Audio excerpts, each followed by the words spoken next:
สวัสดีครับคลิปนี้นำเสนอตู้เซฟตู้นิรภัยเป็นสินค้าราคาถูกจากจีนมาแบบนี้เลยนะครับตามร้านค้าออนไลน์ผมจะใส่ลิงก์ไว้ให้เช่นเดิมนะครับใครที่สนใจตู้เซฟราคาประหยัดผมไม่แน่ใจว่ามันจะเวิร์กจริงหรือเปล่าตัวนี้ผมรับสินค้าเข้ามารีวิวเป็นทางเลือกไว้ให้ดูนะครับแต่คุณก็ลองพิจารณาดูจากข้อมูลตามหน้าร้านของเขาจากคอมเมนต์ของผู้ชมท่านอื่นผู้ซื้อท่านอื่นนะครับผมเอาสินค้าตัวนี้ซึ่งเป็นสีดำเป็นตู้เซฟขนาดใหญ่ขนาดกลางมารีวิวนะครับปกติแล้วตู้เซฟทั่วไปที่เขาวางขายกันเขาวางขายที่ราคาประมาณ 3,000 ถึง 5,000 ตัวนี้ราคาอยู่ที่หลักร้อยนะครับก็เดี๋ยวเรามาดูกันดูลักษณะหน้าตาของตู้เซฟใกล้ๆนะครับตู้เซฟออกแบบมาเหมือนตู้เซฟในโรงแรมเลยแล้วก็บริเวณนี้ที่ผมเพิ่งใส่ไปจะสามารถแกะได้นะครับตรงนี้จะมีกุญแจอยู่นะเราสามารถแกะตรงนี้เพื่อเห็นกุญแจสามารถใช้กุญแจตรงนี้ไขได้นะครับจะดูเนียนๆหน่อยพอเราปิดตรงนี้ไปแล้วบริเวณนี้มีตัวหนังสืออยู่ก็จะไม่รู้ว่าแกะตรงนี้ออกแล้วเป็นกุญแจนะครับเป็นสำรองเราสามารถใช้กุญแจตรงนี้เปิดอีกทีได้แล้วต้องเก็บกุญแจไว้ให้ดีๆปกติเราจะใช้ตัวเลขซึ่งตัวเลขตัวนี้ควบคุมด้วยแบตเตอรี่4ก้อนนะครับปกติก็เราจะต้องใส่แบตเตอรี่ก่อนนะครับลองดูตรงนี้ด้านในเขามีช่องให้ใส่แบตเตอรี่เป็นขนาด 2A 4 ก้อนนะครับด้านในตรงนี้จะค่อนข้างกว้างนะค่อนข้างโอเคเลยนะครับบริเวณด้านในตรงนี้เขาจะมีชั้นมาให้นะครับตรงนี้นะด้านหลังสามารถขันน็อตติดกับผนังได้4ตัวเขามีน็อตแถมมาให้นะครับแล้วก็บริเวณนี้ที่เรายกขึ้นมาได้ก็จะเป็นชั้นวางเขาจะแบ่งเป็น2ชั้นนะครับลองสังเกตดูนะตรงนี้เป็นชั้นบนนะครับสามารถที่จะเลื่อนลงได้พอเลื่อนลงก็เขาจะไปอยู่ด้านหลังสามารถใส่ของชิ้นใหญ่ได้เนี่ยครับเต็มเลยนะครับถ้าเกิดว่าคุณจะใส่ของชิ้นเล็กคุณก็เลื่อนแผงตรงนี้มาไว้ตรงนี้ก็จะเป็นชั้น2ชั้นบนนะครับแล้วก็มีชั้นล่างใส่ของได้ตู้เซฟก็จะอยู่กับผนังสักห้องใดห้องหนึ่งนะครับเราจะไม่สามารถเอาตู้เซฟเนี่ยยกไปไหนมาไหนได้ถ้าเกิดล็อกด้านหลังดีๆน็อต4ตัวน็อตใหญ่นะครับเขามีแถมมาให้ด้วยตรงนี้เป็นน็อตขนาดใหญ่ขันกับผนังปูนนะครับขันน็อตแบบนี้เป็นที่รู้กันดีว่าแน่นมากๆนะครับเป็นน็อตขันปูนนะลำดับถัดไปใส่ถ่านครับผมจะใส่ถ่านขนาด AA 1.5 โวลต์นะครับก็ใส่ทั้งหมด4ก้อนผมใส่เป็น2ยี่ห้อนะครับพอดีแบตเตอรี่มีไม่ครบนะครับก็แยกกันคิดว่าน่าจะไม่มีปัญหาโอเคหลังจากใส่แบตเตอรี่เสร็จแล้วก็ปิดฝาให้เรียบร้อยครับใส่ไปตรงกลางก่อนนะครับลงแค่นี้นะค่อยๆเลื่อนโอเคเสร็จแล้วครับตอนนี้ก็สามารถกดได้แล้วจะขึ้นไฟที่ proceed นะครับก็คือพยายามที่จะผ่านแต่ยังไม่ถูกนะครับตอนนี้เซฟล็อกอยู่นะครับผมยังไม่ใช้กุญแจถ้าเกิดว่าใช้กุญแจก็จะสามารถเปิดได้เลยนะครับกุญแจเซฟออกแบบมาให้ใช้งานได้ง่ายครับหมุนได้เลยนะครับตามนี้นะผมสามารถที่จะหมุนเนี่ยหมุนแล้วก็สามารถที่จะปลดล็อกได้เลยนะครับ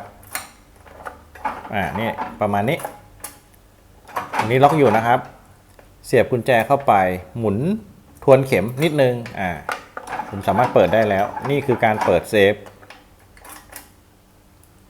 กุญแจทั้ง2อันใช้งานได้เหมือนกันครับเปิดเซฟนี่นะครับล็อกเปิดตามนี้นะครับตรงนี้ก็ล็อกอยู่นะครับถ้าเกิดว่าคุณล็อกเสร็จแล้วเราก็ตอนนี้ล็อกอยู่นะปกติแล้วเราต้องใส่ตัวนี้นะครับเพื่อที่จะปิดแล้วเขียนเอาไว้โอเคถ้าไม่ค่อยสังเกตก็จะไม่รู้ว่าตรงนี้คือกุญแจถึงแม้ว่าจะเอาออกก็จะไม่มีกุญแจอยู่ดีนะครับวิธีการเปิดตู้เซฟรหัส default รหัสเริ่มต้นก็คือ159ให้คุณกด159 B ภายใน5วินาทีคุณจะต้องเปิดถ้าคุณไม่เปิดเขาจะล็อกกลับนี่นะครับล็อกแล้ว5วินะกดรหัสถูกแล้วไฟขึ้น ready แล้วต้องกดภายใน5วินาทีนะครับกดใหม่โอเคไฟเขียวขึ้นล็อกนี่นะครับจะได้ยินเสียงดังตึก เป็นการล็อกนั่นเองหมุนไม่ได้แล้วนะครับโอเคเปิดครับ159รหัสเริ่มต้นคือ159นะครับเปิดได้เอาของเก็บของก็ตอนนี้คือระบบล็อกแล้วนะครับแต่ว่าเรายังไม่ได้ปิดนะเราใส่เข้าไปแล้วก็ปิดก่อนนี่นะครับแล้วเขาจะเปิดไม่ได้ละคราวนี้159B โอเคในการเปลี่ยนรหัสตู้เซฟคุณจะต้องใช้ปุ่มนี้เป็นปุ่มเปลี่ยนรหัสผ่านนะครับคุณจะต้องกดเอาไว้ด้วยจะมีปุ่มเดียวตรงนี้เป็นที่ใส่แบตเตอรี่โอเคใส่ไปแล้วควบคุมได้แล้วนะครับฝั่งนี้มีกรอน2ตัวมีแค่นี้นะครับคราวนี้ในการเปลี่ยนรหัสตู้เซฟนะครับให้กดปุ่มสีแดงด้านหลังเมื่อสักครู่กดครั้งหนึ่งครับโอเคจะมีไฟสีส้มขึ้นมาตรงนี้นะครับให้คุณกดรหัสใหม่เลยนะผมจะกด4 5 6 2 5 8 0ตามนี้แล้วก็กดตัว B ครับ Enter เป็นการยืนยันนะครับแค่นี้คุณก็จะได้รหัสเซฟใหม่แล้วนะครับผมจะล็อกนะโอเคตอนนี้ล็อกอยู่นะครับเปิดไม่ได้นะหลังจากนั้นก็กดรหัสครับ4 5 6 2 5 8 0 Enter นี่นะครับก็สามารถเปิดได้แล้วล็อกแล้วนะครับถ้าผมกดก็จะโปรซีดอยู่ไม่ผ่านครับมีการนับถอยหลังนะครับเหมือนจะล็อกเขาจะล็อกไปสักพักหนึ่งถึงจะสามารถกดอนุญาตครั้งถัดไปได้นะครับก็ปล่อยให้เข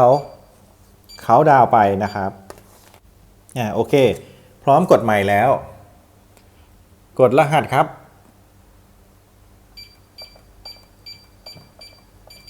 ไม่ใช่นะครับเอาใหม่ขาดไปตัวหนึ่งไม่ได้ครับกด B โอเค ready แล้วกดเปิดได้ครับหมุนเปิดได้ปกติพร้อมแล้วครับคุณสามารถที่จะใช้งานตู้เซฟได้ง่ายๆราคาถูกด้วยตัวนี้ดูเหมือนจะราคาไม่ถึงพันนะผมจะใส่ลิงก์ไว้ให้ใต้คลิปการใช้งานหลักการก็มีเท่านี้นะครับมีแค่การใส่รหัสผ่านเริ่มต้นตั้งรหัสผ่านแล้วก็ใช้งานขั้นพื้นฐานที่เหลืออยู่ก็เอาไปขันติดกับบริเวณที่คุณต้องการให้ตู้เซฟนี้อยู่ขันด้านหลังด้วยน็อตกับผนังที่คิดว่าเซฟที่สุดแล้วก็จะดึงออกไม่ได้ตู้เซฟก็จะถูกล็อกไว้ตรงนั้นนะครับไม่มีใครที่จะถอดดึงไปได้ต้องทุบต้องดึงผนังพังเท่านั้นนะครับแล้วหลังจากนั้นก็เขียนป้ายปิดตรงนี้ให้ดีให้ดูเนียนๆหน่อยนะครับพร้อมกับเก็บกุญแจให้ดีตัวนี้เป็นกุญแจฉุกเฉินเขาบอกว่าเป็น emergency key นะครับมันก็คือกุญแจกรณีที่เราแบตเตอรี่หมดถ้าแบตเตอรี่หมดตัวนี้ก็จะเปิดไม่ได้คุณต้องให้กุญแจอย่างเดียวนะครับก็จะเป็นแนวนี้ตู้เซฟตัวนี้ก็ดูน่าสนใจดีนะเป็นของที่ผมอยากได้มานานแล้วนะครับก่อนหน้านี้ดูราคาแล้วซื้อไม่ไหวราคาที่ 5,000 ถึง 10,000 นะครับตอนนี้ราคามาไม่ถึงพันเดี๋ยวผมจะใส่ลิงก์ไว้ให้ลองเข้าไปดูนะหลายๆคนซื้อมาแล้วก็คอมเมนต์ว่ายังไงลองไปอ่านเองลองตัดสินใจเพิ่มเติมนะครับตัวนี้เป็นสินค้าทางเลือกนะจาก AFF Mall ร้าน Export นะครับก็รีวิวสินค้าเป็นทางเลือกเอาไว้ให้เป็นสินค้าที่คิดว่าน่าจะตอบโจทย์ความต้องการหลายๆคนอยู่นะครับแต่ในคลิปนี้ท่านใดมีคำถามคอมเมนต์ไว้ได้เลยเดี๋ยวจะรีบทดสอบแล้วมาตอบให้ขอบคุณที่รับชมครับสวัสดีครับ